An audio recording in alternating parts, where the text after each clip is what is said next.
ITI study के इस YouTube channel पर आपका स्वागत है। और आज इस वीडियो में हम बात करने वाले हैं कि ITI TO 2022 का जो MP कौशल विकास के अंदर जो वैकेंसी जनरेट हुआ है उसमें एग्जामिनेशन पैटर्न किस टाइप का है और एग्जामिनेशन पैटर्न के अकॉर्डिंग आपको एटलीस्ट कितने नंबर के लिए प्रिपरेशन करनी चाहिए। मैं मिनिमम कट ऑफ के बारे में बात करूंगा, उससे ज़्यादा आप जितने नंबर लाने की कोशिश कर सकते हैं वो आपकी कैपेसिटी के ऊपर डिपेंड करेगा। तो आज हम स्टार्ट करते हैं एग्जामिनेशन पैटर्न ITI TO 2022 के एग्जामिनेशन के बारे में। और ये जो पैटर्न है लगभग सभी ट्रेड के लिए कॉमन है, इसलिए अभी मैं कॉमनली बात करूंगा। जब स्पेसिफिक किसी पर्टिकुलर ट्रेड के बारे में बात करेंगे तो सिलेबस को लेकर के भी डिस्कशन करेंगे। तो चलिए स्टार्ट करते हैं। अगर आप इस चैनल पर नए तो चैनल को सब्सक्राइब कर लीजिए, बेल आइकन को प्रेस कर लीजिए। वीडियो को देखने के बाद आपको हमारे टेलीग्राम चैनल को जरूर विजिट करना है। वहाँ पर मैं इस पर्टिकुलर एग्जामिनेशन से रिलेटेड बहुत सारे क्वेश्चंस ऑब्जेक्टिव पैटर्न पर अपलोड करने वाला हूँ, तो आप क्वेश्चंस को अटेम्प्ट भी कर सकते हैं, जिसके लिंक डिस्क्रिप्शन बॉक्स में दी हुई है।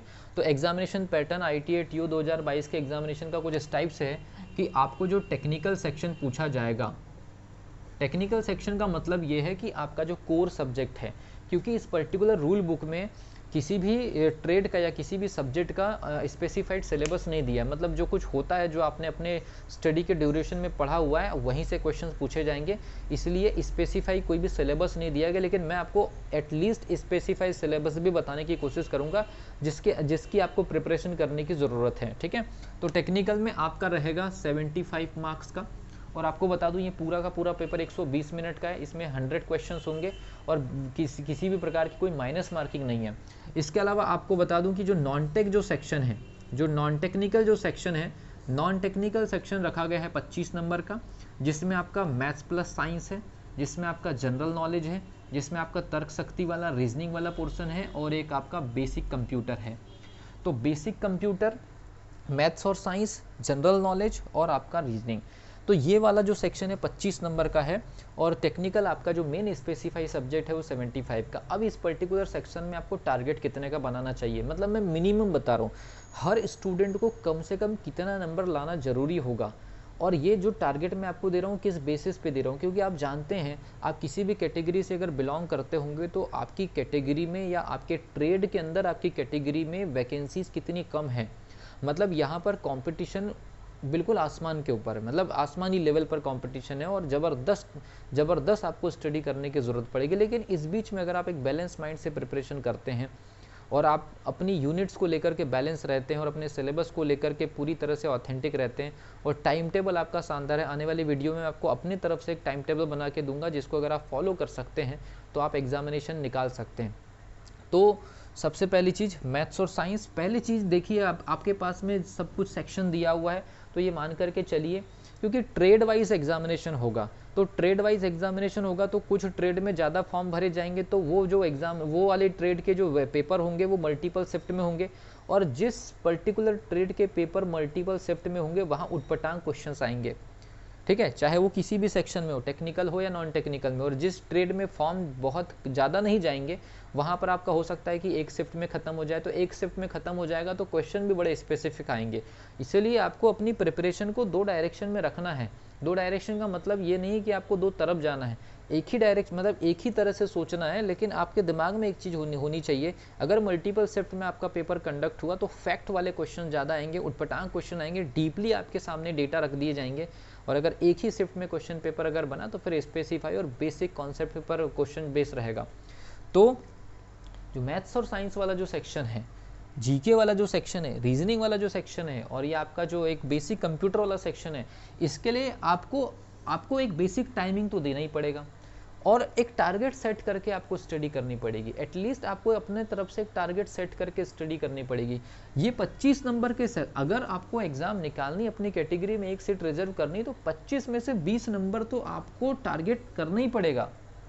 और आपको बताऊं ये बहुत सारे स्टूडेंट इतना मार्क्स लेकर के आएंगे आपकी कैटेगरी के अंदर ही, तो 25 में से 20 नंबर 25 में से 20 नंबर आपको लाना ही है नॉन टेक्निकल में। अब ये कैसे आएंगे, क्या क्या इसके लिए स्ट्रेटेजी अपनाना पड़ेगा वो भी बताऊंगा। अभी मैं आपको इस पर्टिकुलर वीडियो में टारगेट दे रहा हूँ। आप जब तक इतना टारगेट अगर सेट नहीं करेंगे, उसके हिसाब से प्रिपरेशन नहीं करेंगे, मान करके चलिए कि इस एग्जामिनेशन में एक एक सीट बहुत ही ज़्यादा कॉम्पिटिशन वाली है और 75 जो कि आपका टेक्निकल है। और टेक्निकल में कई सारे इंटीग्रेटेड यूनिट होती है, या अगर जो स्टूडेंट डिग्री डिप्लोमा वाले हैं तो उनके पास तो पूरा का पूरा सब्जेक्ट ही है। अब ऐसी स्थिति में क्या करें? तो ऐसी स्थिति में आप लोगों को करना ये है कि अपने सिलेबस को कम से कम 3 पार्ट में डिवाइड करिए। चाहे आप ITI वाले हो, चाहे आप डिप्लोमा वाले हो, चाहे आप इंजीनियरिंग वाले हो, तो आपको अपने सिलेबस को 3 पार्ट में डिवाइड करना है। और 3 पार्ट में डिवाइड करके उनको वेटेज देना है 25-25 नंबर का।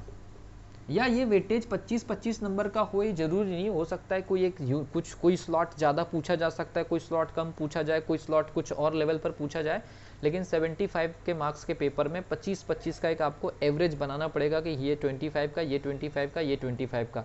और उनके बेसिस पर फिर आपको अपने टाइम टेबल सेट करने पड़ेंगे, तब जाकर के आप कम समय में प्रिपरेशन करेंगे। और इस पर्टिकुलर प्रिपरेशन के लिए मैं आपको सलाह देना चाहूँगा, आप अगर घर में बैठ के ज़्यादा से ज़्यादा टाइम अगर आप स्टडी कर सकते हैं तो करिए। भाग दौड़ करने की कोशिश नहीं, कहीं कोचिंग वगैरह ज्वाइन करने से कोई विशेष फ़ायदा होने वाला नहीं है, मैं आपको बता दूं।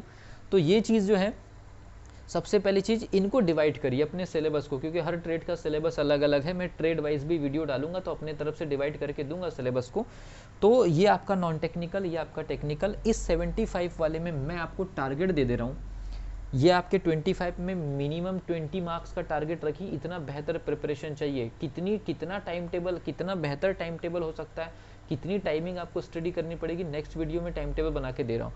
तो 75 वाले सेक्शन में एटलीस्ट आपका 65 होना ही चाहिए, मिनिमम है ये मिनिमम है 65। क्योंकि एक एक सीट, कुछ ट्रेड में तो एक एक 2-2 सीट है, कैटेगरी में 2-2 3-3 सीट है। तो टेक्निकल में आपको 65 और नॉन टेक्निकल में 20 मार्क्स। अगर मान लीजिए आपको लगता है कि नॉन टेक्निकल आपका उतना स्ट्रांग नहीं है, तो आप इसको 16-17 तक लेकर आ सकते हैं। तो वो जो 3-4 नंबर का जो गैप आपको तो फिर टेक्निकल में मैनेज करना पड़ेगा।